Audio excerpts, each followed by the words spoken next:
Amongst the most controversial economic theories and ideologies is communism.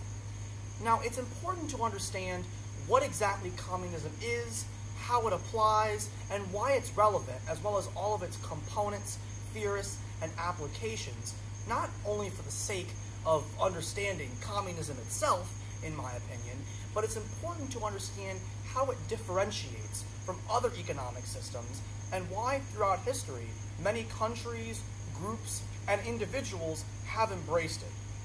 So communism, more so like capitalism than other ideologies like general socialism and fascism, has many distinct elements to it, has a very definitive understanding. It is very defined and can be understood by evaluating some very core principles. It really revolves around some very basic philosophies, ideas, policies, and theories. The root of them is the idea, well, there's really two ideas of communism, and that is that there is an abolition of private industry, meaning there is no more private, individualistic, free market. The only thing that matters in a communist society is the collective society. Now, in the previous socialism segment, we discussed what exactly that is, how collective societies operate, and what common and public interest are. Now, in communism, the prevailing idea, really the core principle, is that the collective is the only thing that matters. What benefits the community as a whole and the overall public interest is what the authority unilaterally imposes upon the population. And the idea is that there is no private industry, no private property, and really no individualism that goes against the common interest. Now, from the economic standpoint, communism revolves around the ideology that all wealth is distributed evenly or equally amongst the population, that there are no economic classes or different divisions of wealth based off of which individuals or groups accumulate the most. Everyone has exactly the same amount of money as determined by the state. Now, communism, the central philosophy behind communism, other than the idea that, of course, the collective is completely in charge, that the collective and the community society is all that matters, what the central philosophy is that people should not be determined to engage in basic concepts like work, labor, passion, whatever they choose to engage in, particularly with the exchange of wealth, not because of money or, in their view, greed or the accumulation of wealth. What they should be focused on is trying to contribute as much as they can to the strength of the greater community, of the greater society, because by strengthening public interest, the entire community thrives equally, no one is left out, and the society, theoretically, operates in a completely uniform, core, unilateral, universally approved way that benefits all. Now, to understand really how it's applied, let's go back once again, as in all of our economic system segments, to good old Town A. Town A, a very generic town somewhere in the world. Let's say that it has a government that establishes a communist rule. What that would mean is that now everything that exists, all markets or all places where goods, services, and wealth are exchanged, is completely owned by the state, which is supposed to be representation, the core, the pure representation of the community, of the collective society, of public interest. Basically, there are no more, let's say, news companies, private news companies, no more companies in general. There are no more private industries. So there are no more free news markets. There are no longer restaurants that are privately owned that cater to different interests and different tastes. There are no longer private gas stations, private institutions. There's no private anything. There's no private property. All institutions and organizations and groups that service the population in any way are now completely owned by the state. And what the theory is that now you can ensure that the population is receiving the exact same in the manner that is most appeasing and most appealing to the overall common good, to the overall common interest. So that means that now, let's go in Town A's newspaper company. Before, it was owned by a corporation or a business that wanted to sell as many newspapers as possible, that tried to sell news and information in a way that would amass and that would sell to the consumer population, to the public, to the public, basically. If you look at any kind of store, a convenience store, for instance, or a drugstore, it would try and organize its products, sell certain ones, and show an appearance that helps to bolster their profits by appealing towards the consumer class. That was before.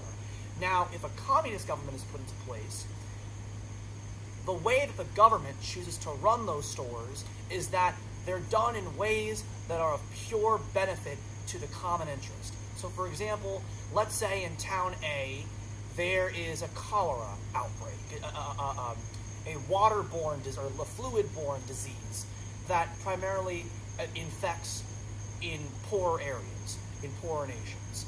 So let's say that there's a cholera outbreak in Town A, and the communist government wants to make sure that the public has equal access to the drug or the medicine that helps cure cholera.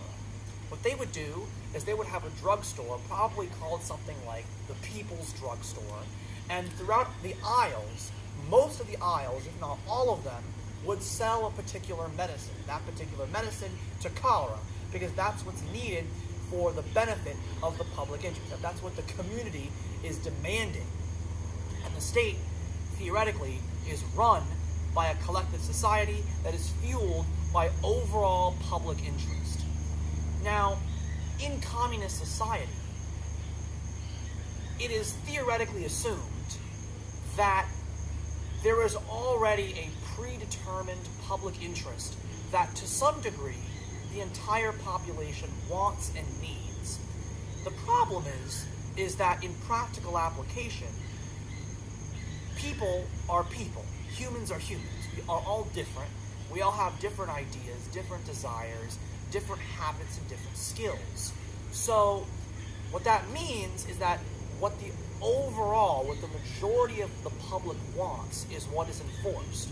So if there are dissenters, let's say people who don't like the uniform method in which the government is being operated, and they try to exhibit a backlash or retaliate against the state, what the state will do, now it depends on what the country is, what the beliefs are, how it works. Just like every economic system, communism depends on how it's applied in whatever circumstance.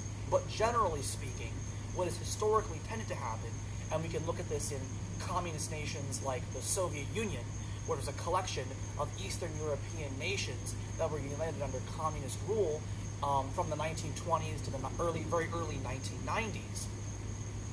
What they did is they created, under one of its most notorious leaders, Joseph Stalin, these gulags, or let's call them labor camps, where basically if any individual tried to violate the common public interest and destabilize society, they would be sent to the gulag.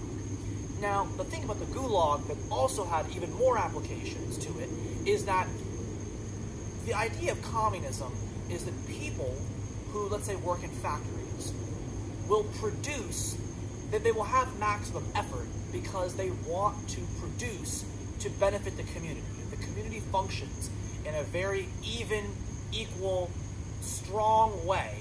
Everyone will benefit. They'll all live a decent quality of life. They won't be tempted by excess and gluttony and inequality and luxury, and everything will function in equilibrium. The problem is as I said before, people are people. Humans are humans.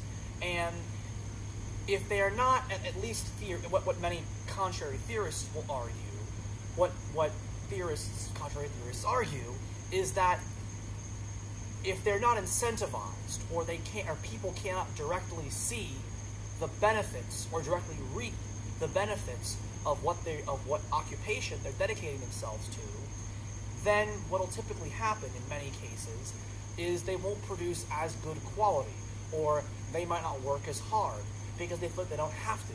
Regardless of what their job is, they're going to get paid the same, and that's just the reality. Now, to make sure that that doesn't happen, to de-incentivize that, many communist nations have resorted to intimidation with, as I mentioned before, the gulags in the Stalinist Soviet Union, where they tried to intimidate any kind of worker or any person in any occupation to perform their work in maximum quality by saying, if you don't perform at maximum quality, then guess what? You're going to the gulag. So intimidation is a factor that some communist nations have used. Not all, but many. Now, another element, another flaw in the approach is the idea that in order to ensure in many communist nations that people who are best suited for work go into a particular field, the state, in many cases, like in the Stalinist Soviet Union, often chose what field the person or the individual was best suited for. Because remember, there's no individual will in a communist state. The only will that is accepted is the common will, what is best for the strength of the community and the collective society. So, let's say that because all jobs are paid the same, a person who is in school showed a proficiency for science. Let's say they showed a proficiency for science. The government would likely basically force them to enter a scientific field, like work on an astronomical project, meaning that was involved in astronomy, or they might work for a space station, or they might do work in teaching physics or do research science, or whatever field is best suited for that person. Oftentimes, the state might choose what industry is best for the individual because A, they feel that the individual might just not put out their maximum effort because they're not individually incentivized to, and two, they want to maximize the production that the individuals can provide to create the strongest collective society possible.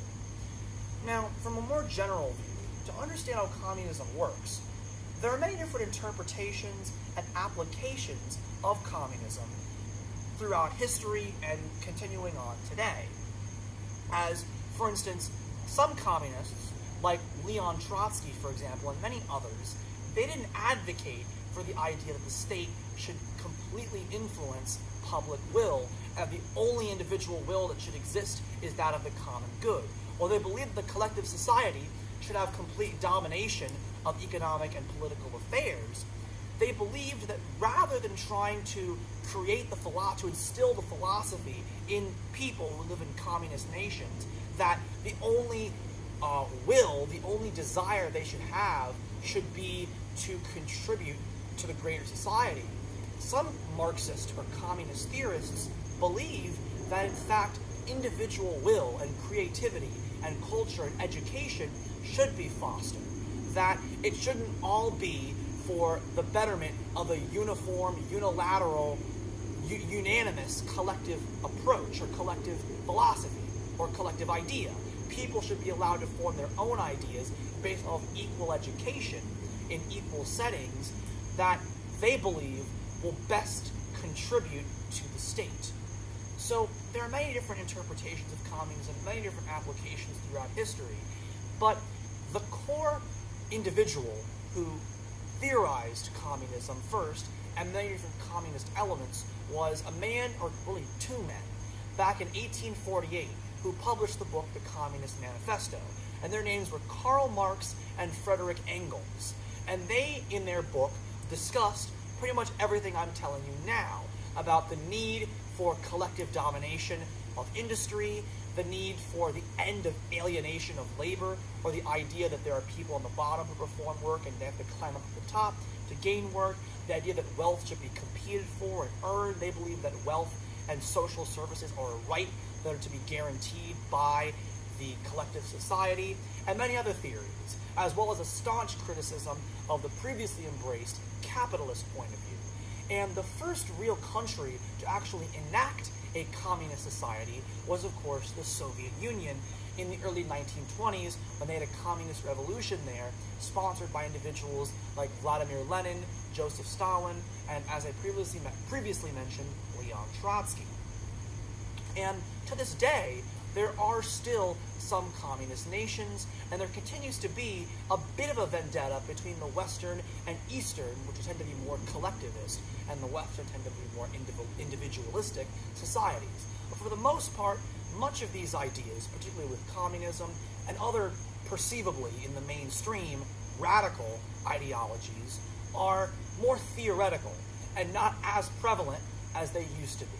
But nonetheless, it's important to understand what all the elements are and form your own opinions based on what you see, what you observe, and what you understand.